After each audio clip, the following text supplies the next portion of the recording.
আল্লাহ বলেন, জাল হক এসেছে সত্য, ওয়াজাহাকাল বাতিল চলে গেছে মিথ্যে, ইন্নাল বাতিলা নিশ্চয় মিথ্যে, কানা যাহুকা চিরদিন মিথ্যে। আর প্রশ্নোত্তর পর্বে একজন আমাকে জিজ্ঞেস করেছিল, শ্রী শ্রী রবিশঙ্করের লেখা বইটা সম্পর্কে আমার মন্তব্য কি। আমি শুরু করতে উনি বাধা দিয়ে বললেন, আপনারা আমার বইটা নিয়ে আলোচনা করছেন কেন? এই বইটা আমি তাড়াহুড়ো করে লিখেছি। গুজরাটের রায়টের সময় 3 দিনে লিখেছি। মাত্র 3 দিনে তাড়াহুড়োর মধ্যে লিখেছেন, গবেষণা করার সময় পাননি। আরও বললেন, ডক্টর জাকির নায়েক বুঝতে পেরেছেন, তিনিও মানবেন আমার উদ্দেশ্য ভালো ছিল। তাহলে বইটা নিয়ে কেন বলছেন? তাড়াহুড়ো করে লিখেছিলাম, ওটা ভুলে যান। প্রথম এডিশন বের করেছি, দ্বিতীয় এডিশনটা আর বের করব না। আমিও মানি ওনার বইটা পড়েছি, উনি আসলে মুসলিমদের কোনো ক্ষতি বা ছোট করতে চাননি। তার উদ্দেশ্য ছিল এই দুই ধর্মের মানুষকে একত্রিত করা। উদ্দেশ্য অবশ্যই গুরুত্বপূর্ণ, তবে উদ্দেশ্যটাই সব নয়। উদ্দেশ্য ভালো থাকলেও তো মানুষের ক্ষতি হতে পারে।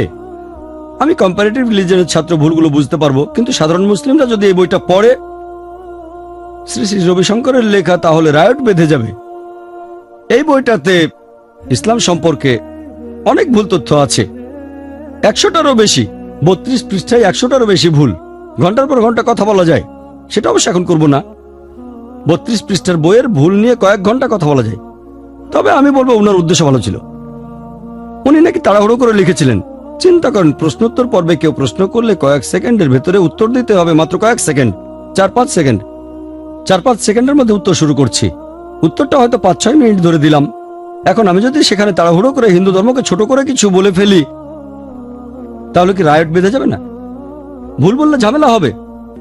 ধর্ম নিয়ে কিছু বলে সঠিক হতে হবে। তাড়াহুড়ো করি বা না করি, আপনাকে তাড়াহুড়ো করতে কে বলেছে? তারপরে হয়তো মুখে ভুল বলা যায়, কিন্তু বই লেখা, আমি যদি মুখ ফসকে কিছু বলে ফেলি ক্ষমা পেতে পারি। তাড়াহুড়ো করে কিছু বললাম সেটাও, কিন্তু বই লেখাটা একেবারে জলজ্যান্ত প্রমাণ।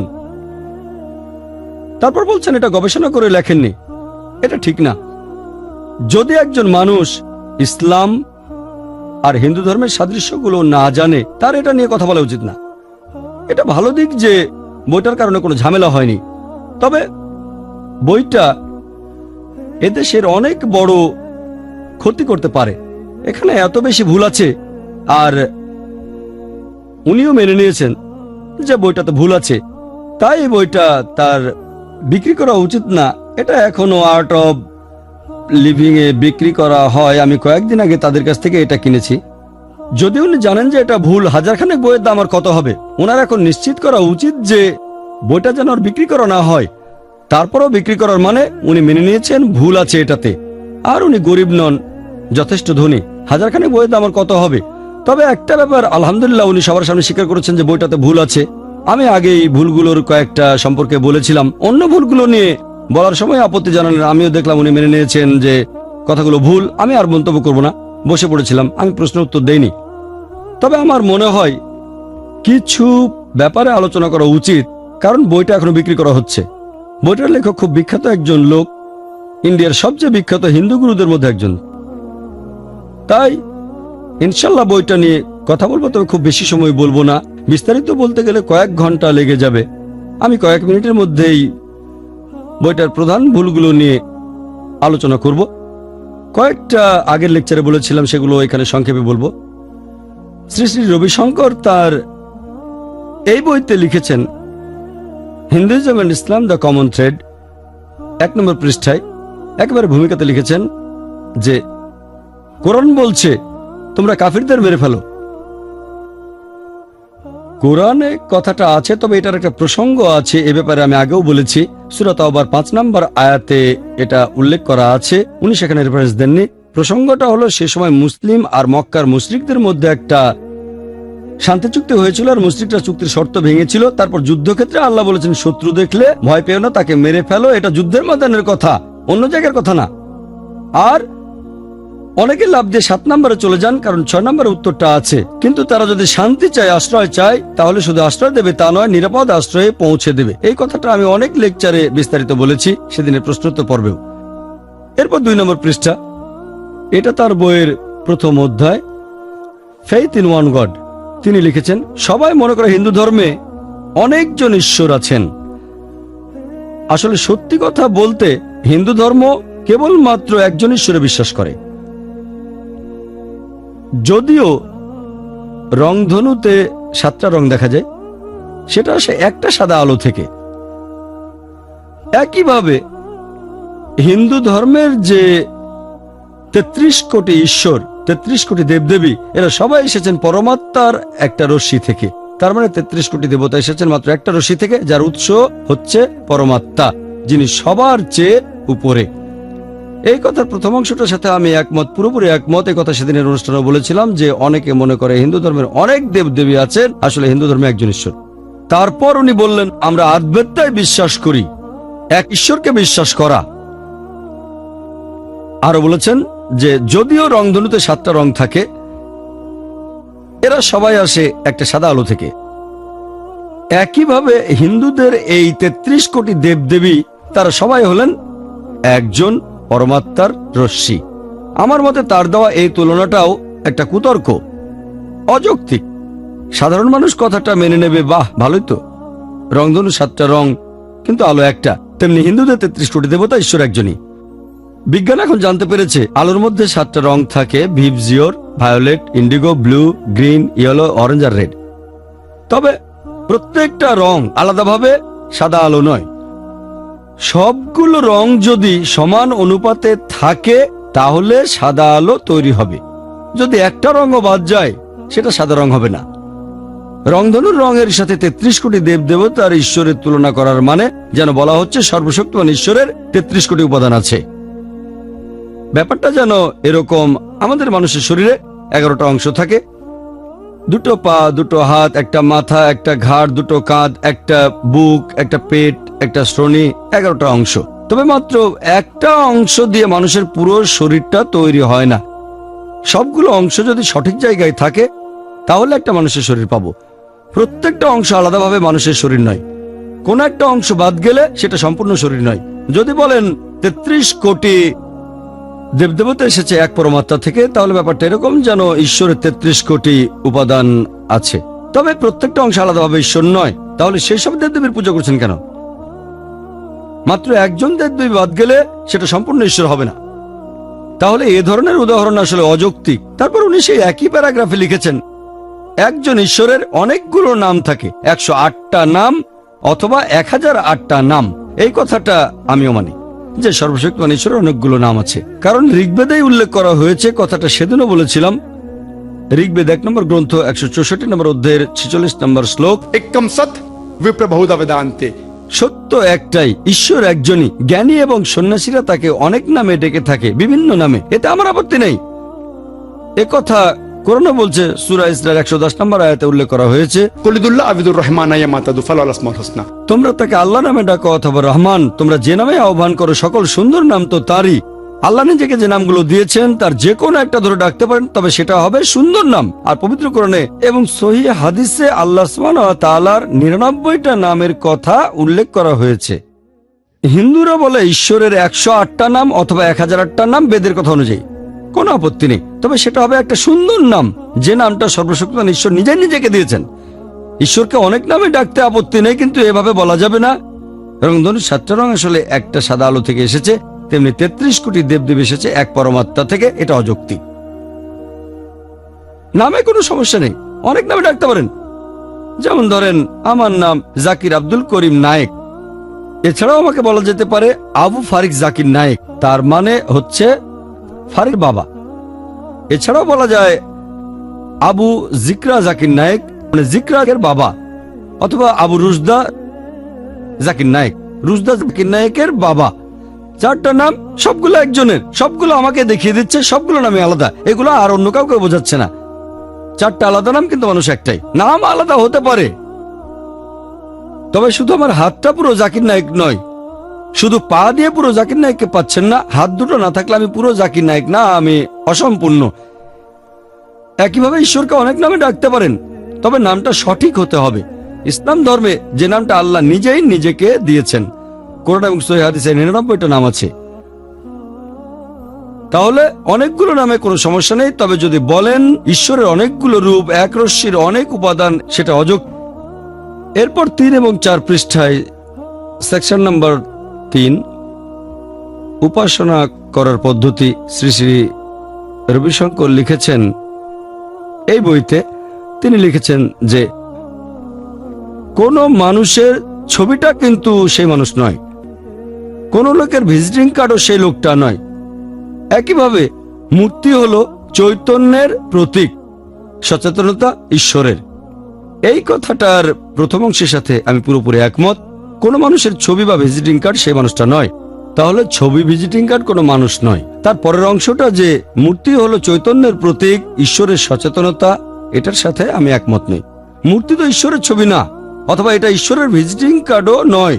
এই মূর্তি ঈশ্বরের ছবি না, কারণ হিন্দু ধর্মগ্রন্থে পরিষ্কার করে বলা হয়েছে যজুর্বেদে 32 নম্বর অধ্যায়ের 3 নম্বর অনুচ্ছেদে, এছাড়াও শ্বেতাসূত্র উপনিষদে 4 নম্বর অধ্যায়ের 19 নম্বর অনুচ্ছেদে न तस्य प्रतिमा अस्ति।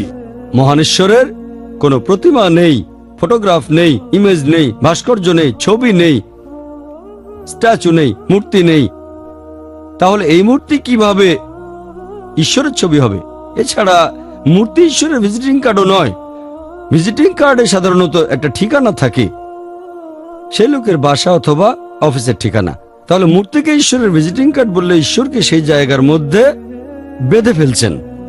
যদি আমি তর্কের খাতিরে এটা মেনেও নেই যে মূর্তি হলো ঈশ্বরের ছবি অথবা ঈশ্বরের ভিজিটিং কার্ড, তর্কের খাতিরে মেনে নিচ্ছি, আসলে মানি না আমি। ধরেন মেনে নিলাম। চিন্তা করেন, মনে করেন একজন লোক আমার কাছে এসে বলল সে আমাকে আর্থিক সাহায্য করতে চায়, সে আমাকে কথা দিল কিছু টাকা সাহায্য করবে।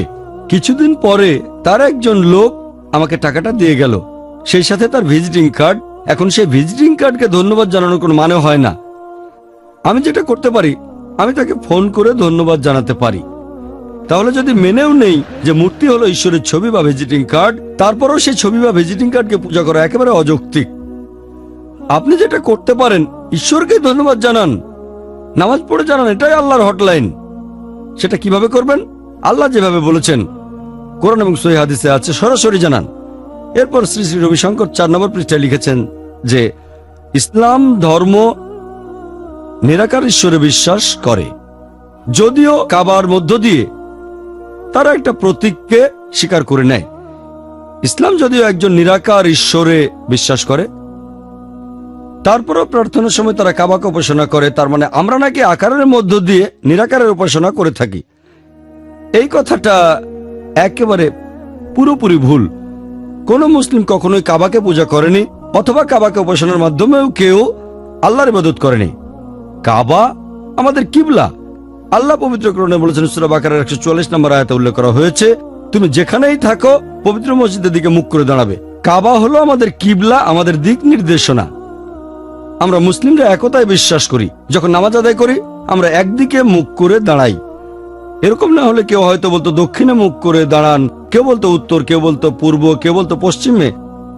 একতার জন্য আমরা মুসলিমরা কাবার দিকে মুখ করে দাঁড়াই। উত্তরে থাকলে দক্ষিণে মুখ করে দাঁড়াবেন, দক্ষিণে থাকলে উত্তরে মুখ করে, পূর্বে থাকলে পশ্চিম দিকে মুখ করে, আর পশ্চিমে থাকলে পূর্ব দিকে মুখ করে। একতার জন্য এটা করি। আর ইতিহাসে সবার প্রথমে একজন মুসলিম পৃথিবীর ম্যাপ আঁকেন, তিনি হলেন আলী ইদ্রিসি। 1154 সালে প্রথম পৃথিবীর ম্যাপ আঁকেন। মুসলিমরা যখন ম্যাপ এঁকেছিল, দক্ষিণ মেরু উপরে, উত্তর মেরুর নিচে, আর কাবা ছিল সেন্টারে। পরবর্তীতে পশ্চিমারা এসে সেই ম্যাপটাকে উল্টে দিল, উত্তর মেরু উপরে, দক্ষিণ মেরু নিচে, তারপর আলহামদুলিল্লাহ কাবা সেন্টারে আছে। আমরা মুসলিমরা যখন কাবায় যাই, উমরা বা হজের সময় যখন কাবার চারপাশে তাওয়াফ করি, তখন কাবার চারপাশে প্রদক্ষিণ করি। কেন? কারণ আল্লাহ তাআলার নির্দেশ, আল্লাহ এবং তার রাসূল সাল্লাল্লাহু আলাইহি সাল্লামের আদেশ, সেজন্য করি। যদি যুক্তি দিয়ে চিন্তা করেন, প্রত্যেক সার্কেলের একটা সেন্টার থাকে। আমরা কাবার চারপাশে প্রদক্ষিণ করে এই সাক্ষ্যই দিচ্ছি যে ঈশ্বর একজন। আর হযরত ওমর রাদিয়াল্লাহু আনহু বলেছেন, ইসলামের দ্বিতীয় খলিফা, এটা আছে সহিহ বুখারীতে 2 নম্বর খণ্ড, বুক অফ হাজ 56 নম্বর অধ্যায়ের 675 নম্বর হাদিস। তিনি বলেছেন যে এই কালো পাথর আমার উপকার বা ক্ষতি কোনোটাই করতে পারে না। এটাকে আমি চুমু দিচ্ছি কারণ নবীজিকে চুমু দিতে দেখেছি। এই কথাটা যে কালো পাথর উপকারও করবে না, ক্ষতিও করবে না, এটাই প্রমাণ করে যে মুসলিমরা কাবাকে উপাসনা করে না। আর নবীজি সাল্লাল্লাহু আলাইহি ওয়াসাল্লামের সময়ে অনেক সাহাবী ছিলেন, নবীজি সাল্লাল্লাহু আলাইহি ওয়াসাল্লামের অনেক সহচর ছিলেন, যারা কাবার উপরে দাঁড়িয়ে আজান দিতেন, সবাইকে নামাজের জন্য রাখতেন। কোন মূর্তি পূজারী পূজা করার মূর্তির উপর দাঁড়িয়ে উপাসনা করবে? কোন মূর্তি পূজারী উপাসনার মূর্তির উপর দাঁড়াবে না। তাহলে শুধু এটা দিয়ে প্রমাণ করা যায় মুসলিমরা কখনোই কাবাকে ইবাদত করে না। আমরা আল্লাহ তাআলার ইবাদত করি, কাবা হলো আমাদের কিবলা। ওনার বইয়ের এই কথাটা ইসলাম সম্পর্কে একটা ভুল ধারণা দেবে। এছাড়াও এই বইটার ২৬ পৃষ্ঠায় তিনি লিখেছেন যে নবীজি সাল্লাল্লাহু আলাইহি সাল্লাম যখন মক্কায় ফিরে আসলেন মক্কা বিজয়ের পর, তিনি তখন কাবা শরীফের সবগুলো মূর্তি ভেঙে ফেলেছিলেন, তবে মূল উপাসনার বস্তুটা ভাঙেননি, যেটা হলো কালো পাথর। যদি বলেন মুহাম্মদ সাল্লাল্লাহু আলাইহি ওয়াসাল্লাম সবগুলো মূর্তি ভেঙে ফেলেছিলেন বেশিরভাগই, তবে উপাসনা করার প্রধান জিনিসটাই তিনি ভাঙেননি। এই কালো পাথর বা হাজরে আসওয়াদকে উপাসনার বস্তু বলাটা ধর্মের অবমাননা, এটা ভুল। মুসলিমদের কথা বাদ দেন, তারা কখনো কালো পাথরের উপাসনা করেনি, এমনকি মক্কার মুশরিকরা তারাও উপাসনা করেনি। আরবের ইতিহাসে দেখবেন কোন মূর্তি পূজারীও কালো পাথরের উপাসনা করেনি। যে কোনো ইতিহাস, শুধু ইসলামিক নয় নন ইসলামিকও দেখেন, কোন ইতিহাসের বই বলছে না যে মূর্তি পূজারীরা কালো পাথরের উপাসনা করত। এভাবে মন্তব্য করাটা একেবারেই ভিত্তিহীন। শ্রী শ্রী রবিশঙ্কর বলেছেন আধ্যাত্মিকতার জন্য বিশুদ্ধতার প্রয়োজন হয়। তাহলে এমন মন্তব্য কেন করছেন যেগুলো ঠিক না? সভ্যতার ইতিহাসে কোনো মানুষ কখনোই কালো পাথরের উপাসনা করেনি। এরপরে তিনি ৭ নম্বর পৃষ্ঠায় লিখেছেন যে মুসলিমদের রমজান মাস। উনার মতে রমজান শব্দটা এসেছে রামা এবং ধ্যান থেকে। রামা মানে অন্তরের উজ্জ্বলতা, ধ্যান মানে মেডিটেশন করা। রমজান এসেছে সংস্কৃত শব্দ রামা আর ধ্যান থেকে, তার মানে রমজান মাসে ধ্যান করতে হবে উনার কথা অনুযায়ী। এটা আছে তার বইয়ের ৭ নম্বর পৃষ্ঠায়, ধ্যান করা। রমজান শব্দটা সংস্কৃত রামা আর ধ্যান থেকে এসেছে, এটাও অযৌক্তিক। রমজান শব্দটা এসেছে আরবি শব্দ রামাদা থেকে। রামাদা মানে প্রচন্ড গরম। বালি আর মাটি খুব গরম হয়ে গেছে, কারণ হলো সূর্যের প্রখর তাপ। আর ইতিহাস দেখলে জানবেন যে আরবে যখন হিজরি সালের প্রচলন হয়, রমজান হলো ইসলামিক ক্যালেন্ডারের ৯ নম্বর মাস, ইসলামিক ক্যালেন্ডারের ৯ নম্বর মাস, আর তখন সেখানে গরমকাল ছিল। এভাবে রামাদা শব্দ থেকে রমজান মাসের নামটা হয়েছে। সংস্কৃত শব্দ রামা আর ধ্যান থেকে এসেছে, এটা বলা অযৌক্তিক। এটার আসলে কোনো ভিত্তি নেই। এরপর তিনি আরো বলেছেন যে মুসলিমদের নামাজ, মুসলিমদের প্রার্থনা, নামাজ এসেছে দুটো সংস্কৃত শব্দ থেকে, নামা আর জাজ। নামা আর জাজ, নামা মানে উপাসনা করা, জাজ মানে ঈশ্বরের সাথে মিলিত হওয়া। তাহলে নামাজ মানে উপাসনা করা, ঈশ্বরের সাথে মিলিত হওয়া। নামাজ সংস্কৃত থেকে এসেছে, এটা তিনি কোথায় পেলেন আমি জানি না। ১ নম্বর পয়েন্ট, নামাজ কোন আরবি শব্দই নয়। নামাজ শব্দটা কোরআনের কোথাও নেই, নবীজি মুহাম্মদ সাল্লাল্লাহু আলাইহি সাল্লামের সহিহ হাদিসেও বলা হয়নি। মুসলিমদের ইবাদত করার আরবি শব্দ হলো সালাহ। নামাজ আসলে একটা ফার্সি শব্দ যার অর্থ ইবাদত করা, ঈশ্বরের উপাসনা করা। তাহলে সবার আগে নামাজ কোন আরবি শব্দ নয়। আমরা ভারতীয় উপমহাদেশের লোক ইবাদত করাটাকে সালাত না বলে নামাজ বলি, এটা ইসলামিক শব্দ না। ফার্সি থেকে উর্দু হয়ে ভারতীয় উপমহাদেশে ছড়িয়ে পড়েছে। তাহলে নামাজ শব্দটা সংস্কৃত থেকে আসেনি। উনি এটা কোত্থেকে জানলেন সেটা আল্লাহ জানেন, তবে এটা ইসলামিক শব্দ না। এরপর শ্রী শ্রী রবিশঙ্কর তিনি লিখেছেন যে ইসলাম আর হিন্দুইজমে আমরা যখন প্রার্থনা করি আমরা পানি দিয়ে হাত পা ধুই। মুসলিম আর হিন্দুরা ইবাদত করার আগে হাত পা ধুয়ে নেয়। এই নিয়মটা ইসলাম ধর্মে এসেছে কারণ আরবে আগে থেকে হাত পা ধোয়ার এই প্রাচীন বেদিক নিয়মটা ছিল। মুসলিমরা সেখান থেকে এটা নিয়েছে। ইহুদি বা খ্রিস্টানদের মধ্যে এই নিয়মটা নেই। আমি জানি মুসলিমরা নামাজ পড়ার আগে হাত পা ধুয়ে নেয়, আর কিছু হিন্দু প্রার্থনার আগে তাদের হাত পা ধুয়ে নেয়। কিন্তু উনি বললেন আরবে হাত পা ধোয়ার এই বেদিক নিয়মটা আগে থেকেই ছিল। ইহুদি বা খ্রিস্টানদের এই নিয়ম নেই। এটা পুরোপুরি ভুল কথা। ইহুদি আর খ্রিস্টানদের ধর্মগ্রন্থ সম্পর্কে যার সামান্য হলেও জ্ঞান আছে সে কখনো এমন কথা বলবে না, কারণ হাত পা ধোয়ার কথা শুধু ওল্ড টেস্টামেন্টে বলা হয়নি, নিউ টেস্টামেন্টেও এটা আছে। ওল্ড টেস্টামেন্টে দেখবেন বুক অব এক্সোডাসে 40 নম্বর অধ্যায়ের 31 ও 32 অনুচ্ছেদে বলা হয়েছে মুসা এবং হারুন আর তাদের ছেলেরা সেখানে তাদের হাত পা ধুয়ে নিল। তারা প্রত্যেকবার তাঁবুতে ঢোকার সময় এবং বেদির কাছে যাওয়ার সময় তাদের হাত পা ধুয়ে নিল। এই সব কিছু করা হলো প্রভুর আদেশে। এরপর নিউ টেস্টামেন্টে বুক অব অ্যাক্টস 21 নম্বর অধ্যায়ের 26 নম্বর অনুচ্ছেদে যে পল এবং তার লোকেরা ঈশ্বরের প্রার্থনা করার আগে নিজেদের হাত পা ধুয়ে পবিত্র হলো। তাহলে শুধু ওল্ড টেস্টামেন্টে নয়, নিউ টেস্টামেন্টেও আছে, ইহুদি আর খ্রিস্টানদের ধর্মগ্রন্থে আছে, ইবাদত করার আগে হাত পা মুখ ধুয়ে নিতে হবে। যদি বলেন আরবে হাত পা ধোয়ার একটা বেদিক নিয়ম আগেও ছিল, সেটা আসলে মিথ্যা, পুরোপুরি ভুল, মোটেও ঠিক না। এছাড়াও শ্রী শ্রী রবিশঙ্কর তার একটা বইতে লিখেছেন, prayer the call to the soul. এই বইয়ের 3 নম্বর পৃষ্ঠায় তিনি লিখেছেন যে কার উপাসনা করছেন সেটা গুরুত্বপূর্ণ না। উপাসনা করতে পারেন রামকে অথবা কৃষ্ণকে, যিশুকে বা মোহাম্মদকে অথবা আল্লাহকে, সেটা গুরুত্বপূর্ণ না। কে উপাসনা করছে সেটা গুরুত্বপূর্ণ, যে প্রার্থনা করছে সে গুরুত্বপূর্ণ, কার প্রার্থনা সেটা গুরুত্বপূর্ণ না। এখন এই কথাটা উপাসনা করাটা গুরুত্বপূর্ণ, কার উপাসনা সেটা নয়, কথাটা হিন্দু ধর্মগ্রন্থের বিরুদ্ধে যায়। এটা আছে ভগবদ গীতা 7 নম্বর অধ্যায়ের 20 থেকে 25 নম্বর অনুচ্ছেদে। তার আগে গীতা বলছে, জাগতিক আকাঙ্ক্ষার কারণে যেসব মানুষের বিচার বুদ্ধি লোপ পেয়েছে তারা নকল ঈশ্বরের পূজা করে, তারা মূর্তি পূজা করে। তারপর বলা হচ্ছে, যদি তুমি নকল ঈশ্বরের পূজা করো তাহলে নকল ঈশ্বরের রাজ্যে যাবে, যদি সত্যিকার ঈশ্বরের পূজা করো তাহলে সত্যিকার ঈশ্বরের রাজ্যে যাবে। তার মানে ভগবদ গীতা নকল ঈশ্বরের পূজা করতে নিষেধ করেছে। তাই যদি বলেন কার উপাসনা তার গুরুত্ব নেই, উপাসনা করাটাই গুরুত্বপূর্ণ, কার প্রার্থনা সেটার গুরুত্ব নেই, প্রার্থনা করাই গুরুত্বপূর্ণ, এই কথাটা গীতার বিরুদ্ধে, বেদ এটার বিরুদ্ধে, কোরআন এটার বিরুদ্ধে। তার মানে ভগবদ গীতা নকল ঈশ্বরের পূজা করতে নিষেধ করেছে। তাই যদি বলেন কার উপাসনা তার গুরুত্ব নেই, উপাসনা করাটাই গুরুত্বপূর্ণ, কার প্রার্থনা সেটার গুরুত্ব নেই, প্রার্থনা করাই গুরুত্বপূর্ণ, এই কথাটা গীতার বিরুদ্ধে, বেদ এটার বিরুদ্ধে, কোরআন এটার বিরুদ্ধে। শিরক, আল্লাহর সমকক্ষ কাউকে দাঁড় করানো, আল্লাহকে ছেড়ে অন্য কারো উপাসনা করা, এটা ইসলামের সবচেয়ে বড় পাপ। সূরা নিসার 116 নম্বর আয়াতে উল্লেখ করা হয়েছে। এছাড়াও সূরা নিসার 48 নম্বর আয়াতে বলা হয়েছে যে আল্লাহ তাআলা চাইলে যে কোনো অন্যায় ক্ষমা করতে পারেন, তবে শিরক করাকে কখনোই ক্ষমা করবেন না তিনি। যদি কেউ আল্লাহকে বাদ দিয়ে অন্য কারো উপাসনা করে, সে সীমা অতিক্রম করেছে, সবচেয়ে বড় পাপ করেছে, তাকে কখনোই ক্ষমা করা হবে না, যদি না সে মৃত্যুর আগে অনুতপ্ত হয়। যদি কেউ মুশরিক অবস্থায় মারা যায়, যদি মূর্তি পূজারী অবস্থায় মারা যায়, তাকে কখনোই ক্ষমা করা হবে না। মৃত্যুর আগে সে যদি অনুতপ্ত হয়, ক্ষমা প্রার্থনা করে, ইনশাল্লাহ ক্ষমা করা হবে। তবে মুশরিক অবস্থায় মারা গেলে কখনোই ক্ষমা পাবে না। তাহলে এভাবে বলাটা শুধু কোরআনের বিরুদ্ধে যায় না, হিন্দু ধর্মগ্রন্থের বিরুদ্ধে যায়। এছাড়াও শ্রী শ্রী রবিশঙ্কর তার বইতে লিখেছেন যে চন্দ্রমাসের হিসাব ইসলাম ধর্মে মেনে চলা হয়, হিন্দু ধর্মেও তাই। আর বেদিক ক্যালেন্ডারের মতোই সেখানে আদিক মাস, এই মাসের দিনগুলো ব্যবহার করা হয় অ্যাডজাস্টের জন্য। একইভাবে ইসলামে সাফা মাসটাকে অ্যাডজাস্টের জন্য ব্যবহার করা হয়। আমি মানছি মুসলিম চন্দ্রমাস মেনে চলে, হিন্দুরাও চন্দ্রমাস মেনে চলে, তবে হিন্দু ধর্মে তারা কি করে? অ্যাডজাস্ট করে। ইসলাম ধর্মে আমরা বুঝতে পারি যে মাসগুলো সামনে এগিয়ে আসছে, কারণ চন্দ্র বছরে সৌর বছরের চেয়ে আনুমানিক 11 দিন কম থাকে।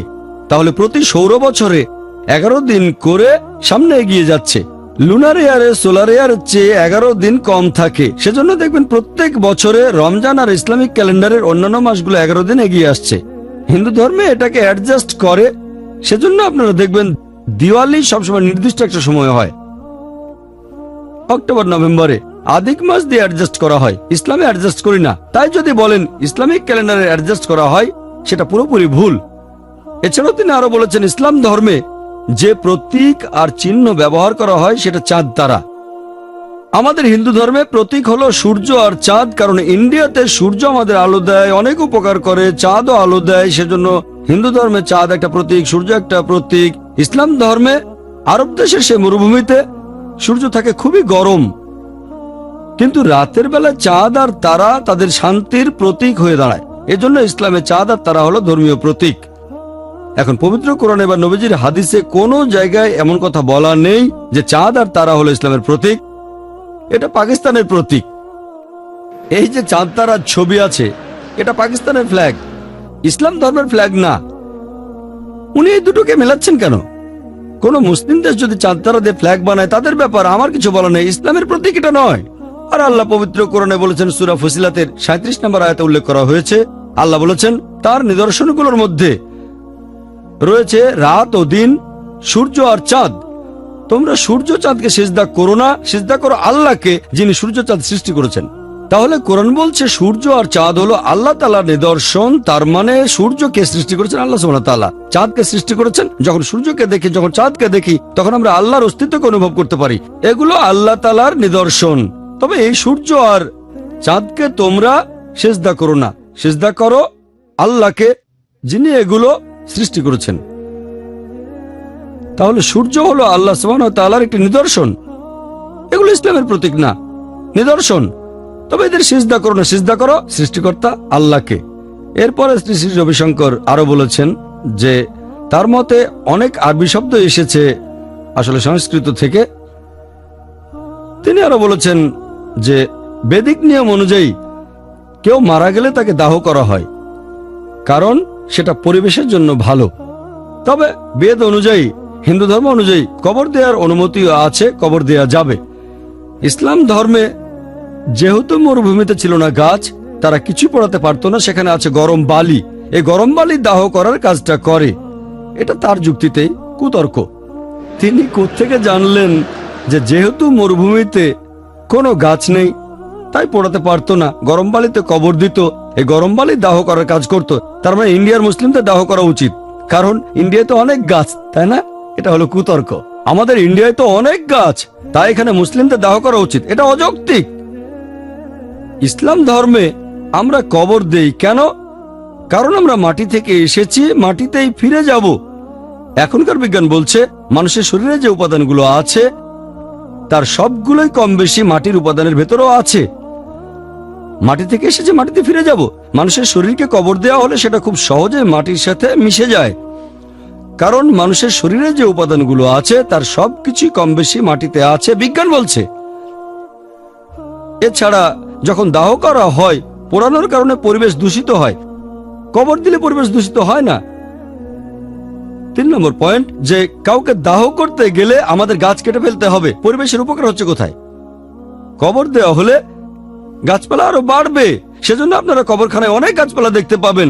যখন কোনো মানুষের শরীরকে কবর দেওয়া হয়, মাটি তখন উর্বর হয়ে যায়, গাছপালা জন্মাবে। সেটা তো আমাদের পরিবেশের জন্য ভালো। 4 নম্বর পয়েন্ট, যে গাছ দিয়ে দাহ করা হচ্ছে তার ছাইটা আর ব্যবহার করতে পারবেন না, কিন্তু কবরখানার জমি আবার ব্যবহার করতে পারবেন। 5 নম্বর পয়েন্ট, এটা সস্তা। কবর দিয়ে দাহ করার চেয়ে অনেক সস্তা, কারণ দাহ করতে গেলে অনেক গাছ কাটতে হবে। পরিসংখ্যান বলছে শুধুমাত্র দাহ করার জন্য কোটি কোটি টাকার গাছ কাটা হয়। এতগুলো মৃতদেহকে দাহ করার জন্য লাখ লাখ গাছ কাটা হচ্ছে। প্রতি বছর হাজার হাজার মৃত মানুষের শরীর দাহ করা হচ্ছে, এতে সরকারের অনেক টাকা ব্যয় হচ্ছে। কবর দেওয়া সেই তুলনায় সস্তা, একই জমি ব্যবহার করা যাবে, এটা ফ্রি। তাই বিজ্ঞানের দৃষ্টিকোণ থেকে আর পরিবেশের দিক থেকেও দাহ করার চেয়ে কবর দেয়া ভালো। এজন্যই হিন্দু ধর্মগ্রন্থে কবর দেওয়ার অনুমতি আছে। এরপর তিনি বলেছেন যে মক্কা আর মদিনা এর নামগুলো এসেছে সংস্কৃত শব্দ থেকে, মাখা আর মাদিনা। আমার মনে হয় ওনার আরবি আর সংস্কৃতি দিয়ে কিছু সমস্যা আছে। উনি তো বিশেষজ্ঞ, উনি প্রায় 0 থেকে এরকম কিছু কথা বলেছেন, আর আমাকে দেখতে হয়েছে সংস্কৃত। জাজাকাল্লাহ ডক্টর জাকির। আপনারা যদি কেউ এই টপিকের উপর ডক্টর জাকির নায়েককে প্রশ্ন করতে চান, তাহলে আপনারা একে একে প্রশ্ন করতে পারেন। আসসালামু আলাইকুম। অমুসলিমরা প্রায় বলে শিশুরা হচ্ছে ঈশ্বরের প্রতিকৃতি। এই ব্যাপারে আপনার মন্তব্যটা শুনতে চাই। ভাই প্রশ্ন করলেন যে অমুসলিমরা প্রায় বলে শিশুরা ঈশ্বরের প্রতিকৃতি। শিশুরা ঈশ্বরের প্রতিকৃতি এমন কথা আমি বাইবেল বা কোরআনের কোথাও পড়িনি। যদি বলেন শিশুরা ঈশ্বরের কাছাকাছি থাকে, আমার কোনো আপত্তি নেই। কাছাকাছি মানে আমাদের নবীজি বলেছেন প্রত্যেক শিশু দিনুল ফিতর নিয়ে জন্মায়, সে জন্মায় মুসলিম হিসেবে। মুসলিম মানে যে আল্লাহ তাআলার কাছে আত্মসমর্পণ করে। তাহলে যে আল্লাহর কাছে আত্মসমর্পণ করে তাকে মুসলিম বলা হয়, আল্লাহর কাছাকাছি থাকে সে। যখন কোনো শিশু জন্মায় সে আল্লাহর কাছে নিজেকে সমর্পণ করে, তার সব কাজই প্রাকৃতিক, তার হার্ট প্রাকৃতিক ভাবে কাজ করে, সেভাবেই ব্যবহার করে। পরবর্তীতে আমাদের নবীজি বলেছেন তাকে প্রভাবিত করে গুরুজনেরা, শিক্ষকেরা, তখন সে ভুল পথে চলে যায়। তাই যদি বলেন শিশুরা ঈশ্বরের কাছাকাছি থাকে, আমার কোনো আপত্তি নেই। কিন্তু যদি বলেন তারা ঈশ্বরের প্রতিকৃতি, না, সেটা ঠিক না। তারা ঈশ্বরের কাছাকাছি কারণ তারা বিশুদ্ধ, তারা মাসুম। পরবর্তীতে অন্য মানুষদের দেখে হয়তো ভুল পথে চলে যেতে পারে, সঠিক পথ থেকে দূরে সরে যায়। আশা করি উত্তরটা পেয়েছেন। হ্যাঁ ভাই, আসসালামু আলাইকুম। ওয়ালাইকুম আসসালাম। রবিশঙ্কর বলেছিলেন যে সমস্যা তখনই হয় যখন আমরা মনে করি যে আমরাই ঠিক আর অন্যদেরকে শুধরাতে চাই। উনি বলেছিলেন যে আপনার চিন্তা ভাবনা অন্যের উপর চাপিয়ে দিবেন না। এই ব্যাপারে আপনি কি বলেন? শ্রী শ্রী রবিশঙ্কর বলেছিলেন, ভাই প্রশ্ন করলেন যে সমস্যা তখনই হয় যখন আমরা নিজেরা মনে করি যে আমরাই সঠিক আর অন্যের উপরে জোর করে সেটা চাপিয়ে দিই। আংশিকভাবে ওনার কথা সঠিক। মাঝে মধ্যে মনে করি যে শুধু আমরাই সঠিক, কখনো সেটাই সঠিক আবার কখনো সেটা ভুল। যদি সেটা সত্যি হয়ে থাকে তাহলে আমাদের কথা ঠিক, 2 + 2 = 4, এটা ছাড়া অন্য সব উত্তর ভুল, এটা সঠিক। আমি যদি বলি 2 + 2 = 4, 4 বাদে অন্য সবকিছু হলে সেটা ভুল, তাহলে আমি সঠিক। তবে মাঝে মধ্যে দুটোই সঠিক হতে পারে। আমি যদি বলি 5-এর চেয়ে কোন সংখ্যাটা বড়, 10 5-এর চেয়ে বড়, 20 5-এর চেয়ে বড়, 30ও বড়, এটা প্রশ্ন আর উত্তরের উপর নির্ভর করে। মাঝে মধ্যে সঠিক উত্তর একটা আর মাঝে মধ্যে অনেকগুলো হতে পারে। দ্বিতীয় অংশ, যে আমরা জোর করে চাপিয়ে দিচ্ছি, জোর করে শুধরাতে চাচ্ছি, এটা আমি মানি না। কারণ আল্লাহ তাআলা পবিত্র কোরআনে বলেছেন, সূরা বাকারার 256 নম্বর আয়াতে উল্লেখ করা হয়েছে, লা ইকরাহা ফিদ্দীন। দিন সম্পর্কে জবরদস্তি নেই। তবে আয়াতটা শেষ হয়নি, এরপর সত্য মিথ্যা থেকে সুস্পষ্ট হয়েছে। আমাদের সত্যটা প্রচার করতে হবে, শুধু বলবেন না লা ইকরাহা ফিদ্দীন। সত্যটা প্রচার করতে হবে। যদি তারা গ্রহণ করে আলহামদুলিল্লাহ, গ্রহণ না করলে আলহামদুলিল্লাহ। ইসলাম গ্রহণ করলে ভালো, না করলে কোনো সমস্যা নেই। তবে আমাদের সত্যটা প্রচার করতে হবে। জোর করব না, আমরা তরবারি বা রাইফেল ধরে তাকে ইসলাম গ্রহণে বাধ্য করব না, এটা ঠিক না। কোন ধর্মেই এই জবরদস্তি করাটা একেবারে ঠিক না। তবে সেটা বলতে পারেন, প্রচার করতে পারেন। যেমন শ্রী শ্রী রবিশঙ্কর, তিনি আর্ট অফ লিভিং এর কথা প্রচার করছেন। এখন যদি বলি, শ্রী শ্রী রবিশঙ্কর, আপনি কেন হাজারো মানুষের উপর সুদর্শন ক্রিয়া চাপিয়ে দিচ্ছেন? উনি প্রচার করছেন, যারা পছন্দ করছে গ্রহণ করছে। একইভাবে আমরাও প্রচার করছি, যারা পছন্দ করছে গ্রহণ করছে। তাহলে একজন রিভার্টের কথা শুনে ওনার খারাপ লাগবে কেন? লোকটার নাম মনে নেই, সে বলেছিল গত বছরে জাকির নায়েক এখানে আসলে আমি ইসলাম গ্রহণ করি, বেশ উত্তেজিত হয়ে গেল সে। সেটা ঠিক ছিল না, সেটা আমাদের অনুষ্ঠানের সাথে খাপ খাচ্ছিল না। তবে এটা তার স্টাইল। সে উনাকে ইসলাম গ্রহণ করতে বলল। শ্রী শ্রী রবিশঙ্কর তখন রেগে গেলেন। সুদর্শন ক্রিয়ায় কোনো কাজ হয়নি। তাহলে Shri Shri Ravishankar art of living এর কথা প্রচার করছেন, অনেকেই তাকে ফলো করছে। তবে জোর করবেন না। সেই লোক তো জোর করেছিল না, অনুরোধ করেছিল। শ্রী শ্রী রবিশঙ্কর বললেন, সবাইকে ভালোবাসুন, এটা তার জীবন দর্শন। উনি বলতে পারেন, আপনার যদি নিজস্ব ধ্যান ধারণা থাকে আপনি সেটা প্রচার করতে পারেন। মানুষ পছন্দ করলে গ্রহণ করবে, জোর করবেন না। জোর করাটা ভুল। আপনি পিস্তল ঠেকিয়ে কাউকে বাধ্য করতে পারেন না। যদি এভাবে দেখেন তাহলে কোনো সমস্যা নেই। আশা করি উত্তরটা পেয়েছেন। এবারের প্রশ্ন মহিলাদের মধ্য থেকে। আসসালামু আলাইকুম। আর্ট অফ লিভিং এর কোনো লোক রিভার্ট হয়েছে বা তাদের প্রতিক্রিয়াটা কেমন? আর্ট অফ লিভিং এর প্রতিক্রিয়ার কথা যদি বলতে হয়, এখানে আমাদের সব ধরনের অভিজ্ঞতাই হয়েছে। শ্রী শ্রী রবিশঙ্করের সাথে 50 থেকে 100 জনের মতো লোক এসেছিল। তাদের সবাইকে ভিআইপি সেকশনে বসানো হয়েছিল। সেখানে অনেক ফরেনার ছিল বিভিন্ন দেশের, আপনারাও দেখেছেন। তাদের মধ্যে মহিলাও ছিল। তবে আমরা সেখানে পুরুষ নারীদের একসাথে বসেছি, কারণ তারা আমাদের গেস্ট। আপনারা দেখবেন যে উনি যে কথাই বলছিলেন লোকজন তাতে তালি দিচ্ছিল, অন্যরা সবাই ছড়িয়ে ছিটিয়ে ছিল। আর উনার সাথে যারা এসেছিল তারা উনার সব কথার শেষেই তালি দিচ্ছিল। এছাড়া দর্শকদের মাঝে আরো অমুসলিম ছিল। আমরা পার্সেন্টেজটা জানি না, আনুমানিক ভাবে অনেকে বলেছে 25% হিন্দু আর 75% মুসলিম ছিল। কেউ বলেছে 1 ভাগ হিন্দু আর 2 ভাগ মুসলিম, আমি জানি না এটা। তবে মনে হয় মুসলিমরাই সংখ্যায় বেশি ছিল, আর অনেক হিন্দুও সেখানে ছিল। শ্রী শ্রী রবিশঙ্করের সাথে যারা এসেছিল তারা তার প্রতি সহানুভূতি দেখাচ্ছিল। ও ডক্টর জাকির নায়েকের এভাবে বলা উচিত হয়নি। আমি তো টপিকের উপরে ছিলাম, আমি তো টপিকের উপরে কথা বলেছি, কোনো ধর্মের সমালোচনা করিনি। আমি সত্য কথাটা বলেছি। তবে সেখানে আরো অনেক লোক ছিল। এরকম একজন অনুষ্ঠান শেষ হওয়ার পরে ভিড়ের কারণে আমি গ্রিন রুমে চলে গিয়েছিলাম। তার প্রায় 20-30 মিনিট পরে আমি আবার বের হলাম, তখনও ভিড় ছিল। সেখানে বয়স্ক একজন লোক আমাকে খুঁজে বেড়াচ্ছিলেন। তার বুকের ব্যাজে শ্রী শ্রী রবিশঙ্করের একটা ছবি, তার নিচে লেখা উনি ভগবান বা এই টাইপের কিছু। সেই বয়স্ক লোক বললেন, ডক্টর জাকির নায়েক, আপনার কথা আমার খুব ভালো লেগেছে। এর আগে আমি শ্রী শ্রী রবিশঙ্করকে ভগবান বলে বিশ্বাস করতাম, এখন থেকে আমি আপনার অনুসারী। আমি বললাম, অনুসরণ করেন আলহামদুলিল্লাহ, তবে ইবাদত করবেন শুধু আল্লাহ সুবহানাহু ওয়া তাআলার। এরকম অনেক ঘটনা আমরা পরে জানতে পেরেছি। অনেক অমুসলিম, তাদের মধ্যে হিন্দু আছে, সেই অনুষ্ঠানে ইসলাম গ্রহণ করেছিল। জানতে পেরেছি সাউথ ইন্ডিয়ায় অনুষ্ঠানটা সরাসরি সম্প্রচার করা হয়েছিল। কেরালায়, চেন্নাইতে বড় স্ক্রিনে দেখানো হয়েছিল, হাজার হাজার মানুষ দেখেছে। এরকম একটা গ্রুপের সবাই ইসলাম গ্রহণ করেছে, আলহামদুলিল্লাহ, আল্লাহ হেদায়েত করেছেন। আমরা শুধু প্রচার করব, এরকম কিছু খবর আমরা অনুষ্ঠান শেষ হওয়ার পরের দিনই পেয়েছিলাম। পরবর্তীতে আরো খবর পেতে লাগলাম, কেউ সেখানে ইসলাম গ্রহণ করেছে, কেউ পরে করেছে। আল্লাহ হেদায়েত করেছেন, আমরা কোনো জোর করিনি, জবরদস্তি করিনি। আমরা সত্য প্রচার করব, মানুষকে হেদায়েত করা আল্লাহ সুবহানাহু ওয়া তাআলার হাতে। আমাদের দায়িত্ব হলো মানুষকে সাদৃশ্যের কথা বলে সঠিক পথে নিয়ে আসা। আল্লাহ বলেছেন, তাআলাউ ইলা কালিমাতিন সাওয়াইন বাইনাকুম। আমরা পবিত্র কোরআনে এই নিয়মগুলো অক্ষর অক্ষরে পালন করেছি।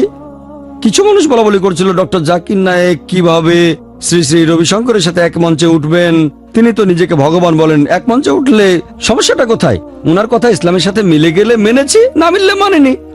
অনুষ্ঠান শুরু হওয়ার পরেও অনেকে এরকম ভাবছিল, না জানি কি হয়। আলহামদুলিল্লাহ সুম্মা আলহামদুলিল্লাহ, মুসলিমদের কথা যদি বলতে হয়, অনেক আলেম সেখানে উপস্থিত ছিলেন, তারাও সন্তুষ্ট হয়েছেন। তারা ভেবেছেন আমি হয়তো অন্য সবার মতো একে অন্যের প্রশংসা করব। আলহামদুলিল্লাহ, আল্লাহ সাহায্য করেছিলেন আর তিনি অনেক মানুষকে হিদায়াত করেছেন। ডিকশনারি মনিয়ার উইলিয়ামসের সংস্কৃত টু ইংলিশ ডিকশনারিতে দেখলাম মাখা শব্দটা আছে। এই মাখা শব্দটা হচ্ছে মক্কার নামবাচক বিশেষ্য। মক্কা শব্দের সংস্কৃত, তাহলে দেখেন এটা অরিজিনালি আরবি শব্দ।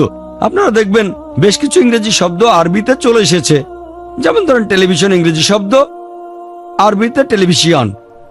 ডক্টর ইংরেজি শব্দ, আরবিতে ডাক্তুর। যদি বলি ইংরেজি ডক্টর শব্দটা আরবি ডাক্তুর থেকে এসেছে, মানুষ বলবে একটা বোকা, ডক্টর ডাক্তুর থেকে এসেছে। আসল আরবি শব্দটা হলো তাবিব। তাবিব তাবিব মানে মেডিকেল ডক্টর, চলতি শব্দটা হলো ডাক্তুর। মারাঠি ভাষাতেও দেখবেন তারা বলে থেশন, ইংরেজিতে স্টেশন। এখন যদি বলি এই থেশন থেকে ইংরেজি স্টেশন এসেছে, সেভাবে উনি বলেছেন মক্কা নামটা এসেছে সংস্কৃত মাখা থেকে। অনেক ইংরেজি শব্দকে আরবি ভাষার মতো করে উচ্চারণ করা হয়, কোরআনের শব্দ না। হ্যাঁ, আমি জানি পবিত্র কোরআনে এমন অনেক শব্দ আছে যেগুলো বিদেশি ভাষা থেকে এসেছে। এই কথা বলছি না যে কোরআনে বিদেশি ভাষা নেই, তবে শুনতে এরকম মনে হলে সেটা বিদেশি এমন না। তারপর সংস্কৃত ডিকশনারিতে মদিনা শব্দের অর্থ একটা শহর, আরবিতে এর অর্থ উর্বর জমি। আরবিতে মক্কা শব্দটা এসেছে আরেকটা আরবি শব্দ মাক্কা থেকে, এর অর্থ কিছু চোষা। সেখানে পানির অভাব, পানি চুষে খেতে হয়, এখান থেকেই শব্দটা এসেছে। এটা সমার্থক আরেকটা শব্দ হলো হারাম। তার মানে যেসব জিনিস হারাম এখানে সেগুলো নিষিদ্ধ, যেটা সঠিক না সেটা এখানে থাকবে না। আর মদিনা এই শব্দটা এসেছে আরবি শব্দ মাদানা থেকে। প্রথম দিকে শব্দটা দিয়ে বোঝানো হতো দুর্গ, তারপর বলা হতো এমন শহরকে যেখানে একটা দুর্গ আছে। এখনকার দিনে যে কোনো শহর দুর্গ থাকুক বা না থাকুক সেটাই মদিনা। এটা আরবি শব্দ। যদি বলেন এটা সংস্কৃত থেকে এসেছে, তাহলে সেটা আপনার যুক্তি অনুযায়ী কুতর্ক হয়ে যাবে। এছাড়াও তিনি বলেছেন যে কালো পাথর হজরে আসওয়াদ, এটাও সংস্কৃত সাঙ্গে অশ্বেতা। হজরে আসওয়াদ এসেছে সাঙ্গে অশ্বেতা থেকে। সাঙ্গে মানে পাথর, অশ্বেতা মানে যেটা সাদা নয়, অনেকটা শিবলিঙ্গের মতো।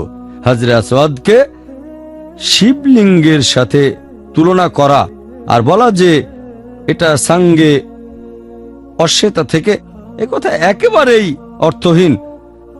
হাজার এ আসওয়াদ, হাজার আরবি শব্দ মানে পাথর, আসওয়াদ মানে কালো। হাজরে আসওয়াদ মানে কালো পাথর, এটা আরবি শব্দ। উনি কোথায় পেলেন যে সাঙ্গে অশ্বেতা থেকে এসেছে? এভাবে উনি জোর করে কিছু সাদৃশ্য বানিয়েছেন, জোর জবরদস্তি করে চার কোনা জিনিসকে গোল বাক্সে ঢোকাচ্ছেন।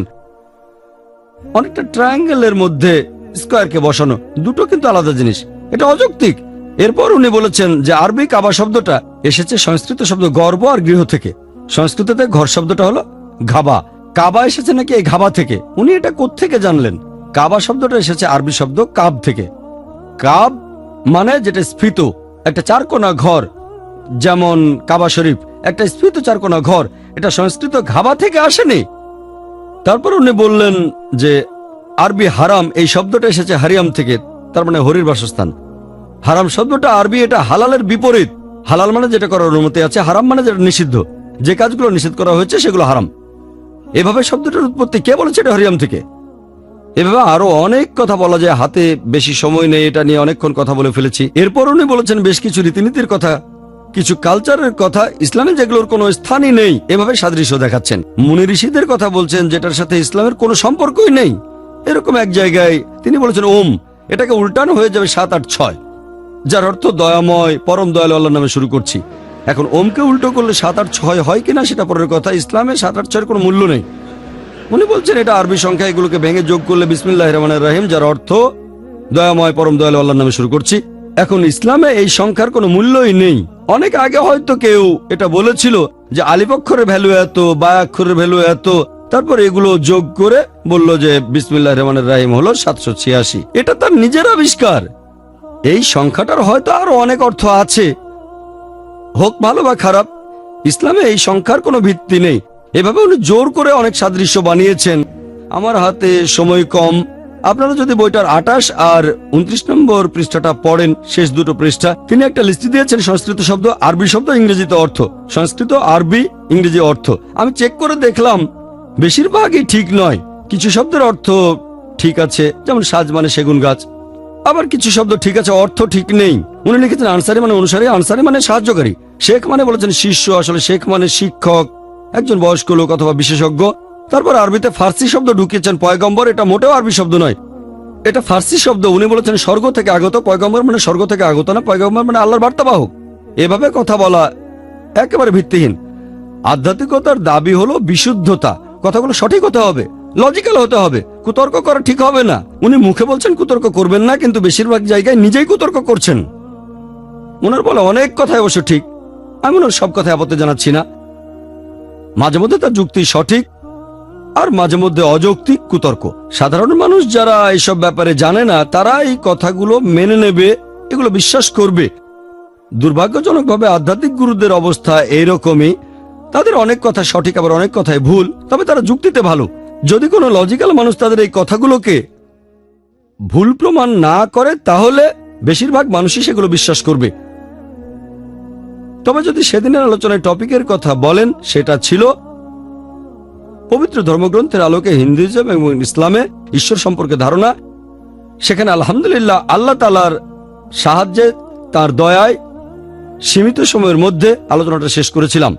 এই সিকুয়েলটা করেছি যাতে মুসলিমদের মনে কোনো ভুল ধারণা না থাকে, কারণ অনেক মুসলিমই শ্রী শ্রী রবিশঙ্করের আর্ট অফ লিভিং এর সদস্য সুদর্শন ক্রিয়া প্র্যাকটিস করেন। যদি উনার কথা কোরআনের সাথে মিলে যায়, অথবা যদি কোরআন হাদিসের বিরুদ্ধে না যায়, সেগুলো মানতে আমাদের কোনো আপত্তি নেই।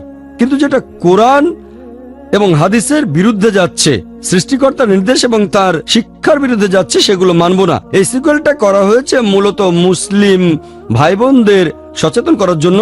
সাবধান থাকবেন, যদি কোনো আধ্যাত্মিক গুরু ইসলাম সম্পর্কে কোনো কথা বলেন এবং কোরআন হাদিসের সাথে মিলে গেলে কোনো আপত্তি নেই। যদি কোরআন হাদিসের বিরুদ্ধে যায়, তাহলে মানবেন না।